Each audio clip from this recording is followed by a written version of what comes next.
بسم الله الرحمن الرحيم.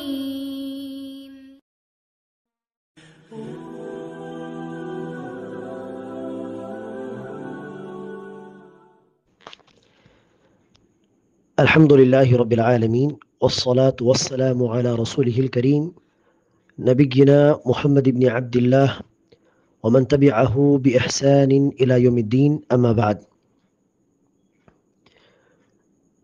அன்பிற்கினிய சகோதர சகோதரிகளே, சிஃபத்து ஸலாத்தின் நபி உடைய இந்த பாடத்தில் இன்ஷா அல்லாஹ் நாம் இன்று தொழுகையின் வாஜிபாத்துகள், கடமைகள் என்ன என்பதை தெரிந்து கொள்வோம்.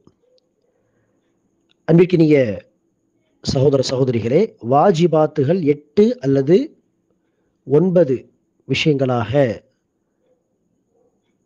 குறிப்பிடப்படுகிறது. அந்த 8 அல்லது 9 விஷயங்கள் என்ன? முதலாவதாக முதல் தக்பீர் தஹ்ரீமாவை தவிர உள்ள எல்லா தக்பீர்கள், முதல் தக்பீர் அல்லாஹ் அக்பரை தவிர எங்கெல்லாம் அல்லாஹு அக்பர் என்று நாம் தொழுகையில் சொல்கிறோமோ அத்தனை தக்பீர்களும் வாஜிபில் வரும், தொழுகையுடைய கடமைகளில் வரும். ருக்குவுக்கு போகும்பொழுது அல்லாஹ் அக்பர் சொல்வது, ருக்குவிலிருந்து சஜதாக்கு போகும் பொழுது சொல்வது, சஜதாவிலிருந்து எழுந்து உட்காரும் பொழுது சொல்வது, அல்லது சஜதாவிலிருந்து 2வது ரக்காத்துக்காக நிற்கும் பொழுது சொல்வது, 3வது ரக்காத்துக்காக அத்தஹியாத்திலிருந்து எழுந்து நிற்கும் பொழுது அல்லாஹ் அக்பர் சொல்வது, எல்லா தக்பீர்கள் வாஜிப் என்கிற சட்டத்தில் வரும். 2, ருக்குவில் குறைந்தது ஒரு முறை துவா சொல்வது, சுப்ஹான ரப்பியல் அஸீம், குறைந்தது ஒரு முறை சொல்வது வாஜிப். 3வது வாஜிப் என்ன? ருக்குவிலிருந்து எழுந்திருக்கும் பொழுது சமிஅ அல்லாஹு லிமன் ஹமிதஹ் என்று சொல்வது. சமிஅ அல்லாஹு லிமன் ஹமிதஹ் அந்த வார்த்தை. சில பேர் சமிஅ அல்லாஹு ஹுனிமன் என்று சொல்வார்கள். ஹுனிமன் கிடையாது, சமிஅ அல்லாஹு லிமன் ஹமிதஹ்.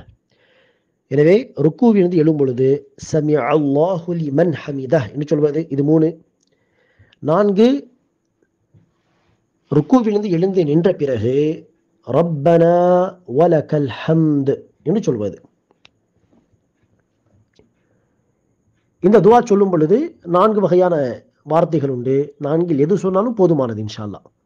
ரப்பனா லக்கல் ஹம்த் என்று சொல்லுங்கள், அல்லது ரப்பனா வலக்கல் ஹம்த், வ என்கிற ஒரு எழுத்து எக்ஸ்ட்ராவாக உண்டு. ரப்பனா வலக்கல் ஹம்த் என்று சொல்லுங்கள், அல்லது அல்லாஹும்ம ரப்பனா லக்கல் ஹம்த், அல்லது அல்லாஹும்ம ரப்பனா வலக்கல் ஹம்த். 4இல் எந்த வாசகத்தை சொன்னாலும் போதுமானது இன்ஷா அல்லாஹ். ஹம்தன் கசீரன் தொய்பன் முபாரக்கன் ஃபி, அந்த வார்த்தைகளை எக்ஸ்ட்ராவாக சொல்வது சுன்னத், அது வாஜிப் கிடையாது. ரப்பனா வலக்கல் ஹம்து சொல்வது வாஜிப், கட்டாய கடமை. சரி, அடுத்ததாக முதலாவது வாஜிப் சொன்னோம், முதல் தக்பீரை தவிர மற்ற எல்லா தக்பீர்கள். 2வது வாஜிப் ருக்குவில் குறைந்தது ஒரு முறை சுப்ஹான ரப்பியல் அஸீம் என்று சொல்வது. 3, சமிஅ அல்லாஹு லிமன் ஹமிதஹ் என்று சொல்வது. 4, ரப்பனா வலக்கல் ஹம்த் சொல்வது. 5, சஜ்தாவில் குறைந்தது ஒரு முறை சுப்ஹான ரப்பியல் அஅலா என்று சொல்வது, குறைந்தது ஒரு முறை. 6, 2 சஜ்தாவுக்கு மத்தியிலே உட்காரும் பொழுது ரப்பிக்ஃபிர்லி இந்த துவா, அல்லது அல்லாஹும்மக்ஃபிர்லி வர்ஹம்னி வஹ்தினி வஆஃபினி வர்ஸுக்னி வர்ஃபஅனி, ரப்பிக்ஃபிர்லி சொன்னாலும் போதுமானது, அல்லது இன்னொரு துவாவை படித்தாலும் போதுமானது. சரி, 2 சஜ்தாவுக்கு மத்தியில் இந்த துவாவை, அது ரப்பிக்ஃபிர்லியாக இருக்கட்டும், அல்லது அல்லாஹும்மக்ஃபிர்லி வர்ஹம்னி வஹ்தினி அந்த துவாவாக இருக்கட்டும், இந்த துவாவை ஓதுவது சுன்னத் என்றும் சில அறிஞர்கள் சொல்லியிருக்கிறார்கள். அறிஞர்கள் ஒரு சாரார் இந்த துவாவை சொல்வது வாஜிப் என்று சொல்கிறார்கள், சிலர் அதை சுன்னத் என்றும் சொல்கிறார்கள். இருந்தாலும் நாம் வாஜிப் என்கிற லிஸ்டில் அதை சேர்த்துக் கொள்ளலாம் இன்ஷா அல்லாஹ். அடுத்து 7வது, 2 அத்தஹியாத், 2 தஷஹுத் உள்ள தொழுகையில் முதல் தஷஹுதுக்காக வேண்டி 2 ரக்காத்துக்கு பிறகு அந்த முதல் தஷஹுதுக்காக வேண்டி உட்காருவது 7. சரி, 8வது வாஜிப் அந்த முதல் அத்தஹியாத்தில் தஷஹுதை ஓதுவது, அத்தஹியாத்து லில்லாஹி வஸ்ஸலவாத்து வத்தய்யிபாத்து என்று அஷ்ஹது அல்லா இலாஹ இல்லல்லாஹ் வஅஷ்ஹது அன்ன முஹம்மதன் அப்துஹு ரசூல் என்று ஷஹாதா வரை அந்த தஷஹுத் அத்தஹியாத்தை ஓதுவது. கடைசி 9வது கடைசி தஷஹுதிலே, அது ஃபஜர் தொழுகையாக இருந்தால் 2 ரக்காத்துக்கு பிறகு உள்ள தஷஹுத் தான் ஃபர்ஸ்ட் அண்ட் லாஸ்ட் தஷஹுத்.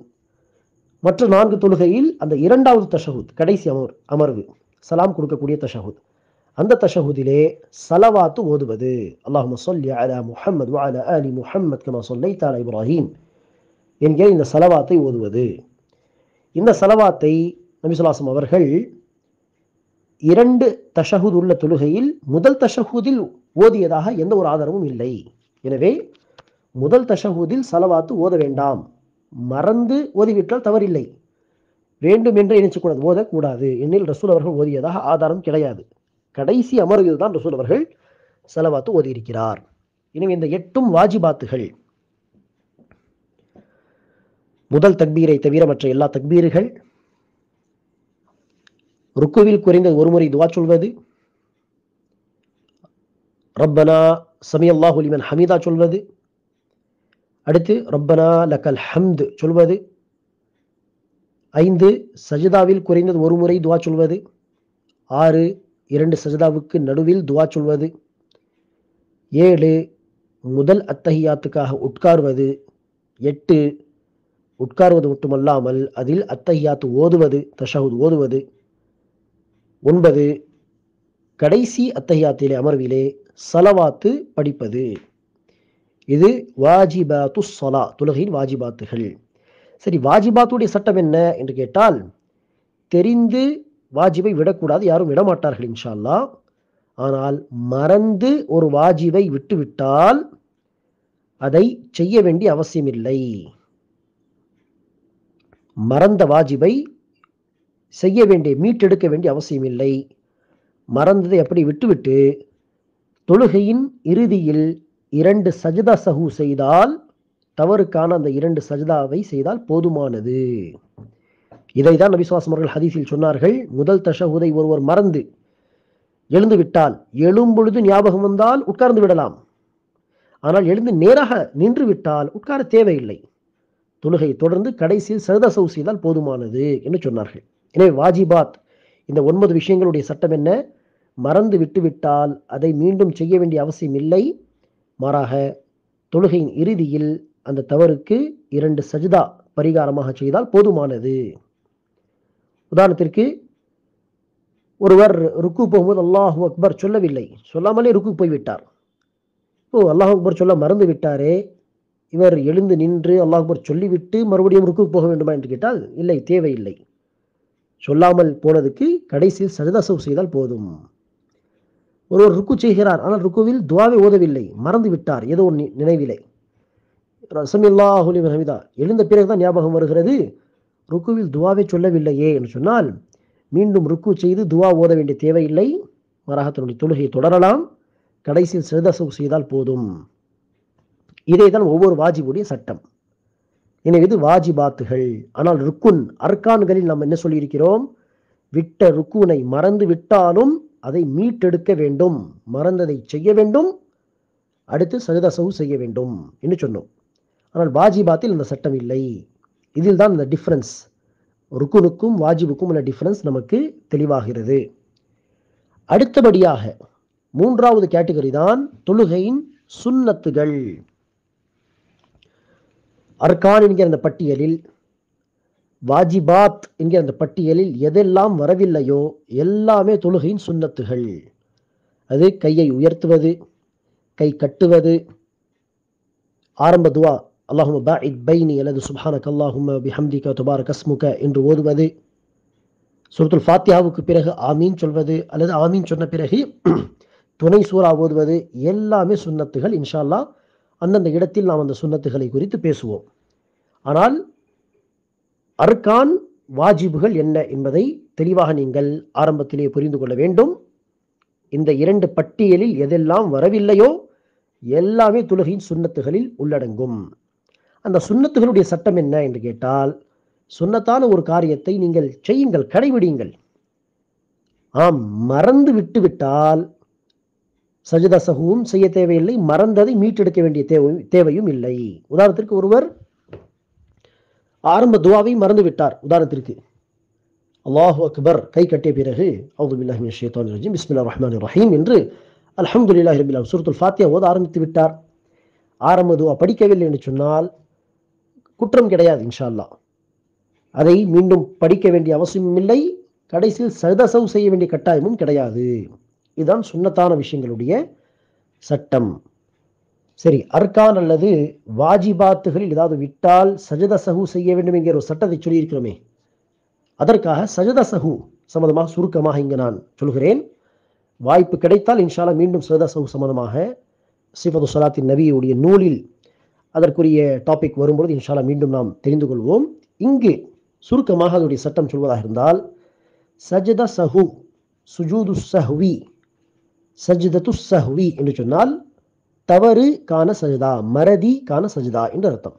சஹு என்று சொன்னால் மிஸ்டேக், தவறு செய்ததற்கான சஜதா. இந்த சஜதா எப்போது கடமையாகும் என்று சொன்னால் 3 காரணங்கள். தொழுகையில் ஒரு விஷயத்தை அதிகப்படுத்தி விட்டால், அதிகமாக ஒரு காரியத்தை செய்து விட்டால் சஜதா சஹு வாஜிப், கடைசியில் செய்ய வேண்டும்.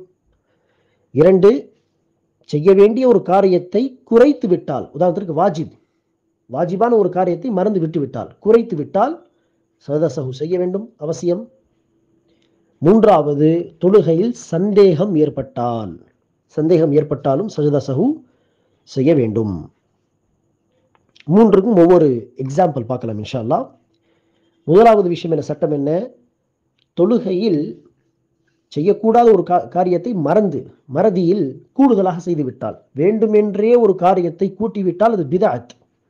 அடிஷ்னலாக வேண்டுமென்றே செய்வது அது பிதஅத், செய்யக்கூடாது. ஒரு ரக்காத்தில் 2 சஜதா தான், அல்லாஹ்வுக்காக தானே சஜதா செய்கிறோம், 3 சஜதா செய்யலாம் என்று வேண்டுமென்றே ஒரு சஜதாவை கூடுதலாக செய்தால் தொழுகையை வீணாக போய்விடும், பிதஅத் ஆகிவிடும். வேண்டுமென்றே கூட்டக்கூடாது. மறதியில் என்ன செய்யலாம், ஒருவர் 2 சஜதாவுக்கு பதிலாக 3 சஜதா செய்ய வாய்ப்புண்டு. 4 ரக்காத் ஸுஹர் தொழுகைக்கு பதிலாக 5 ரக்காத் தொழ வாய்ப்புண்டு. இப்படி கூடுதலாக மறந்து செய்துவிட்டால் சஜதா சஹு கடைசியில் செய்ய வேண்டும். ஒரு முறை நபி ஸல்லல்லாஹு அலைஹி வஸல்லம் அவர்கள் 4 ரக்காத் தொழுகையை 5 ரக்காத்தாக தொழ வைத்தார்கள். அநேகமா ஸுஹர் தொழுகை 4 ரக்காத் தொழுகையை 5 ரக்காத்தாக தொழ வைத்தார்கள். தொழுகைக்கு பிறகு சஹாபா பெருமக்கள் பேசிக் கொண்டார்கள், என்ன தொழுகையில் அல்லாஹ் சுப்ஹானஹு வ தஆலா ஒரு ரக்காத்தை கூட்டி விட்டானா, தொழுகையுடைய அந்த ரக்காத்துடைய எண்ணிக்கை எல்லாம் அதிகமாக்கி விட்டானா என்று வந்து ரசூலிடம் கேட்டார்கள். அல்லாஹ்வின் தூதரே, அல்லாஹ் சுப்ஹானஹு வ தஆலா தொழுகையின் ரக்காத்துகளை கூட்டி விட்டானா என்று. ரசூலுல்லாஹ் சொன்னார்கள், இல்லை.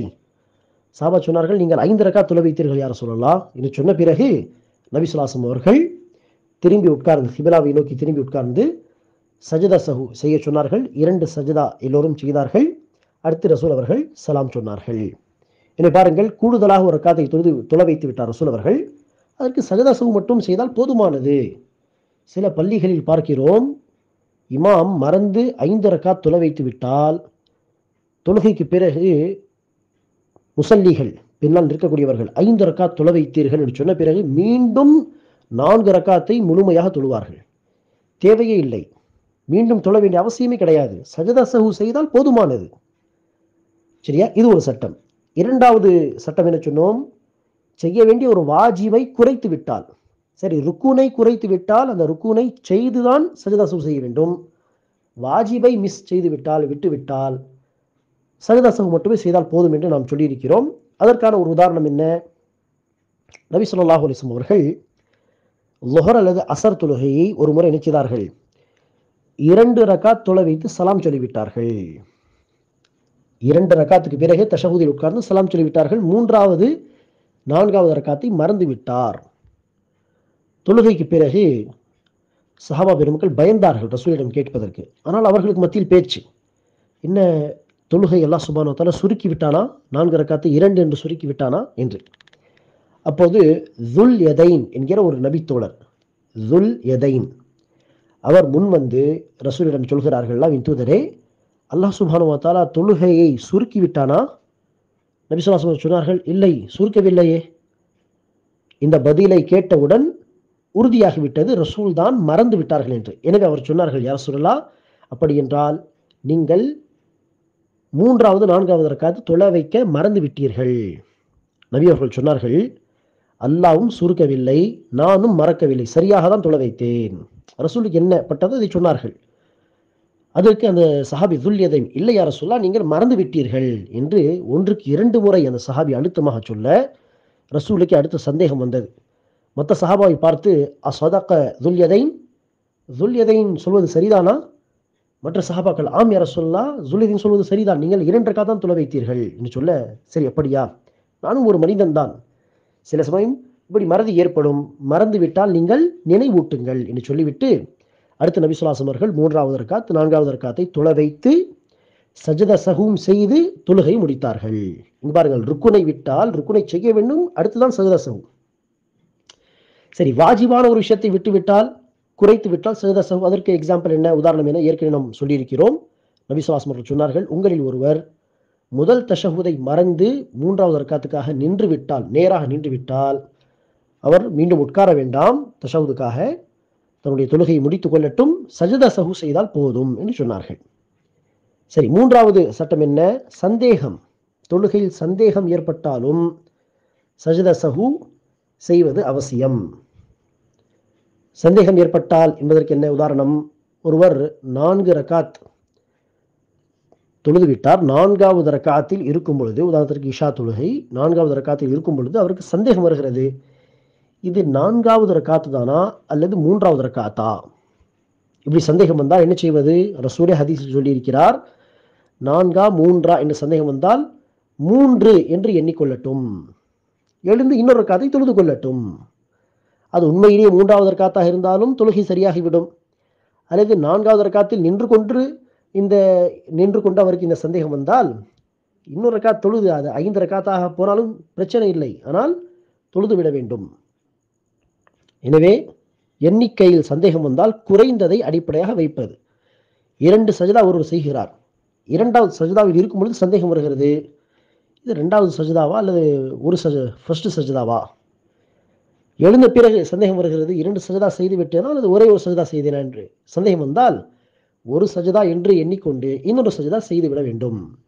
ஆனால் இப்படி சந்தேகம் ஏற்பட்ட காரணத்தினால் கடைசியில் சஜதா சஹூ செய்வதும் கட்டாய கடமை. சரி, சஜதா சஹூ எப்படி செய்ய வேண்டும் என்று சொன்னால் 2 வழிமுறைகள் உண்டு.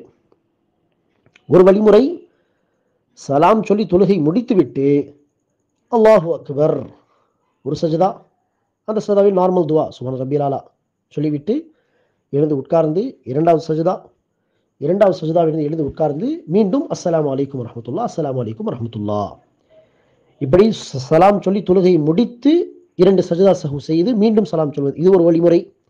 இல்லையா, அத்தஹியாத் எல்லாம் ஓதிவிட்டு, அத்தஹியாத் என்னென்ன துவா ஓத வேண்டும் எல்லாமே ஓதிவிட்டு சலாம் சொல்வதற்கு முன்பாகவே அல்லாஹு அக்பர் என்று சஜதா செய்து எழுந்து உட்கார்ந்து 2வது சஜதா செய்து 2வது சஜதாவிலிருந்து எழுந்து உட்கார்ந்த உடனே அஸ்ஸலாமு அலைக்கும் வரஹ்மத்துல்லாஹ், அஸ்ஸலாமு அலைக்கும் வரஹ்மத்துல்லாஹ் என்று சொல்லலாம். இப்படி சலாம் சொல்வதற்கு முன்பு அல்லது சலாம் சொல்லி முடித்த பிறகு என்று 2 வழிமுறைகள் படி சஜதா சஹூ 2 சஜதா சஹூ செய்யலாம். சரி, சஜதா சஹூ செய்யவே மறந்து விட்டால் என்ன செய்வது? தொழுகை முடித்து உடனே ஞாபகம் வந்தால், ஒரு சின்ன இடைவெளிக்கு பிறகு ஞாபகம் வந்தால், எங்கு ஞாபகம் வருக, தொழுத இடத்தில் அல்லது வெளியே சென்ற பிறகு எங்கு ஞாபகம் வந்தாலும் உடனே 2 சஜதா சஹூ செய்து கொள்ளலாம். ஒரு சின்ன இடைவெளி இருந்தால், நீண்ட இடைவெளி தாமதமாக ஞாபகம் வந்தால் செய்ய தேவையில்லை, அதை விட்டுவிட வேண்டும். அல்லாஹ் சுப்ஹானஹு வ தஆலா மன்னிக்கக்கூடியவன்.